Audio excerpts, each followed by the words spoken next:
Bro, did you watch the monologue? Yeah, I watched it. I saw it the next morning. I was actually in Nashville all weekend. Salute to everybody in Nashville. I was there. My people's spot, Slim and Huskies. Some Cool. good folks I met in Nashville. My man Mo and EJ. Cool. So I didn't get to see it in real time, but I saw it the next day. What were your thoughts? Of the monologue? Yeah. I mean, he's just exceptional at talking into a microphone.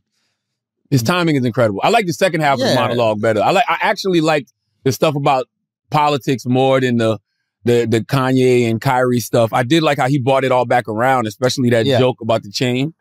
Yeah, it was a great callback. Kanye said, only millionaires wear chains. They said, what? He said, I'm a billionaire. Billionaires don't wear their money on their body. I tucked my chain and I said, oh, snap. And also the honest liar stuff about Trump is great. And it really taps into like why people did relate to it. You're exposing something that we've all felt. And he just said it right there. And it was, I mean, he's just great at talking into a microphone. He's so relaxed, so calm. If you compare that monologue to the average person's monologue, even if they're a stand-up comedian, you will see this complete difference in just comfortability. Up there. And he's just a master at it. I am shocked at Dave Chappelle's ability to still offend.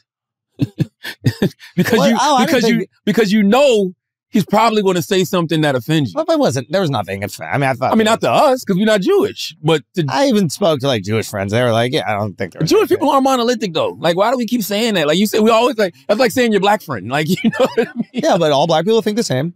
And, come on. But it's like because the Anti-Defamation League put out a statement. You know? That's what the Anti-Defamation League does, bro. You could say Jews are great at everything. They'll be like, whoa, whoa, whoa, whoa. We do not speak about Jews in that way.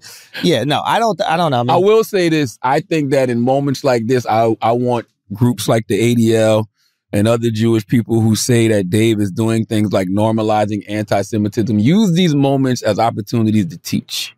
Because these are teachable moments. Because I watched this monologue and I don't know what's anti-Semitic. You know what I mean? So if you're gonna accuse somebody of being anti-Semitic, at least point it out so somebody don't make the same mistake moving forward. Yeah, I think that's smart. Also, it's jokes, guys. We have to allow jokes to happen.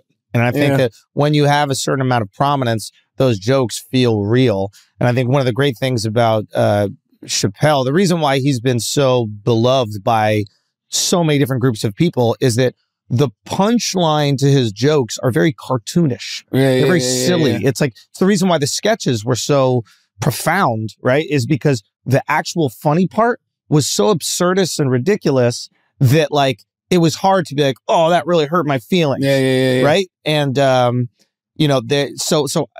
in this perfect example, we had it with his speech. It was silly. The jokes he were making were silly. Listen, I'm with you, but I can't relate because I'm not Jewish. Yeah. You know what I'm saying? So I thought he made the argument. He was like, there's a lot of Jews there. He goes, but there's a lot of blacks in Ferguson, Missouri. Doesn't mean that we're I thought that was a fine point, but he's making the argument for Jews there. Like, if anything, I would say that I would say people would give pushback like, yo, why aren't you being more edgy?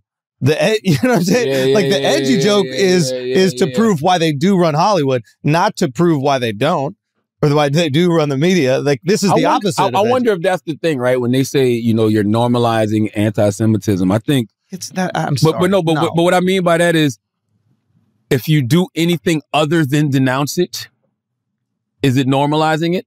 I guess, but you also have to allow a comedian to be a comedian. Like, he's going up there as a stand-up comic. He's looking for the funny thing to say. And the funny thing to say is what is wrong. And the reason why we watch the things that are wrong is we like playing with the things we're afraid of. Right? This is what humans do. We get comfortable. I've never been afraid of my people. Continue. You play with that shit all the time. That's right. You've never been afraid of it? Never. What about when you had that skin graft and it looked like the monster from Stranger Things? That skin bridge was different. I think about that skin bridge often. You had a demigorgon. What? I don't even know what that is. Yeah, you do. That's some shit off House of Dragons? No. That's from Stranger Things. Oh, okay. Yeah. You had that Stranger Thing. I guess my point is this is what human beings do, right? We're afraid of heights, so we skydive, we bungee jump. Right? We're afraid of death, so we celebrate Halloween. Yeah. We play in these environments that are very scary, and because we play in those environments, it allows us to feel comfortable with them. This is why comedies exist in the same way for years, right? Yeah. We're uncomfortable with certain topics that we know are very divisive, right? And the masters of comedy play with those divisive topics so that we can all feel comfortable discussing them when those normal discussions that are not playful could really offend people, get you angry, or get you canceled. I really wonder if there ever was a time where like comedy didn't offend. Like, could I even know? It's never been a time. No. And maybe the devices that we use to complain, because now you got to send tweets and stuff. We talked about this a little bit last week where people had to write letters and stuff. But I remember when Raw was like, the LGBT community did not like Raw. I remember that. So no, which one was first? Delirious. Yeah. So much so that when Eddie, reasonable. Yeah. So much so that when Eddie came with Raw, or whichever the second one was, it was Raw. Raw. Eddie had to talk about the backlash from Delirious in Raw. Yeah. So it's like, yo, comedy has always offended. Comedy has always made people uncomfortable, especially the people that are the butt of the jokes. 100%. They were the butt of the jokes. And you have to, I mean, you kind of got to expect that, right? And they are the best at backlash. You kind of got to expect that, right? Yes, you have to expect that, and that's okay. And that's the only problem I have is comedians who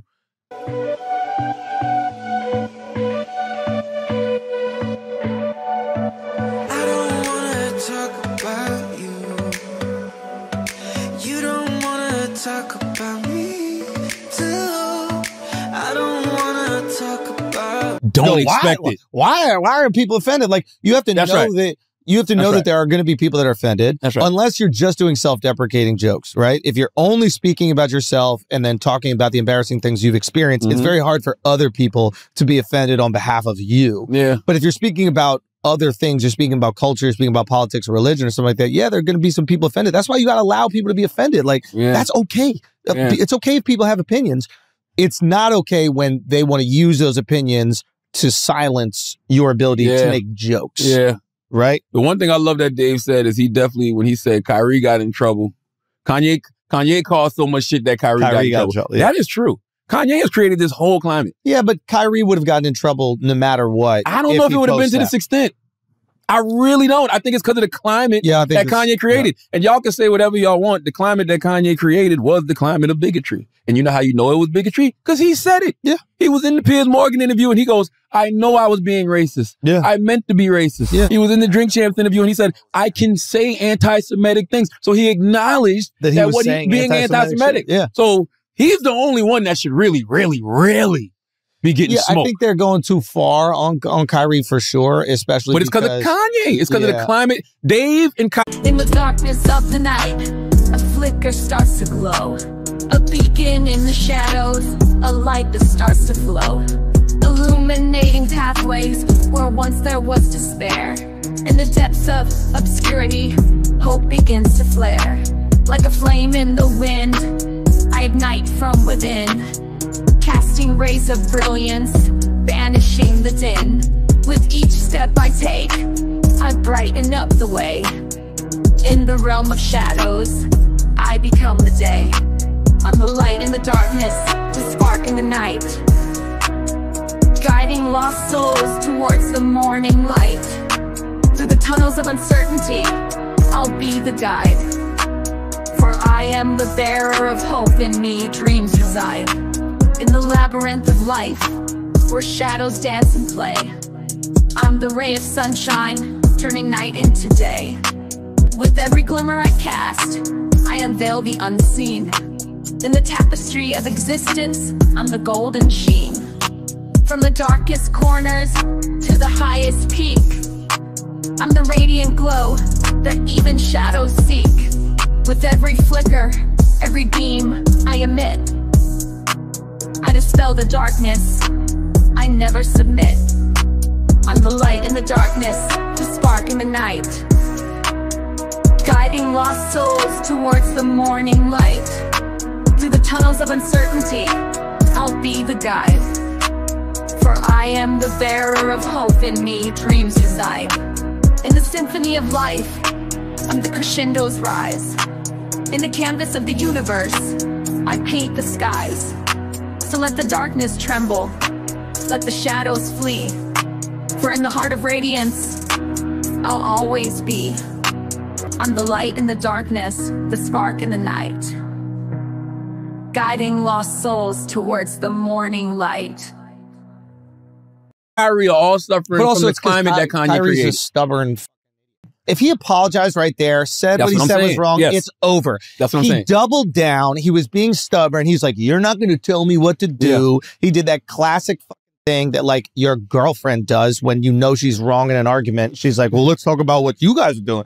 It's like that's what gets you in trouble. I will say, I saw you with academics. I think the conversation was fair until you just threw out 2 words, bro. What I say?